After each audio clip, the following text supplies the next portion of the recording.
ما تديش لحد اكتر من قيمته في حياتك. لا تدي لحد قيمة ازيد من قيمته ولا تديله قيمة اقل من قيمته. ما تبقاش غشيم في التعامل مع الناس. مش كل واحد قالك كلمتين حلوين دخلت كل حياتك، ولا كل واحد قالك كلمتين وحشين خرجته بره حياتك.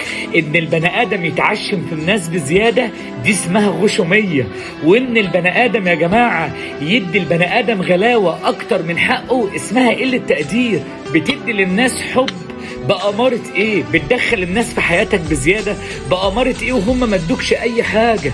لازم تدي لكل بني ادم المقدار اللي يستحقه في حياتك، لانك لما بتعمل غير كده بتحس بالتعب والخذلان والألم، وبتبقى كل مشاكلك مبنية على انك بتعرض الناس في حياتك غلط. عشان كده ادي لكل بني ادم قيمته في حياتك، وتعلم انك لما بتدي بني ادم قيمة اكتر من قيمته وهو بيوجعك، وبتخلي الناس تحس بنفسها انها حاجة كبيرة قوي، وبيلف الوقت وبتيجي تقولك في الاخر ان احنا احسن منك وان احنا افضل منك وان احنا نستاهل كتير وهم ما يستحقوش، وبتظلم ناس كتير قوي يستحقوا وانت للأسف بتيجي عليهم. عشان كده اما تتعشم في الناس بزيادة دي غشومية، واما تحكم على الناس بحب بزيادة دي قلة تقدير منك، واما توصل لدرجة انك تدي البني ادم اعراب اكبر من حقه دي حاجة هتوجع قلبك.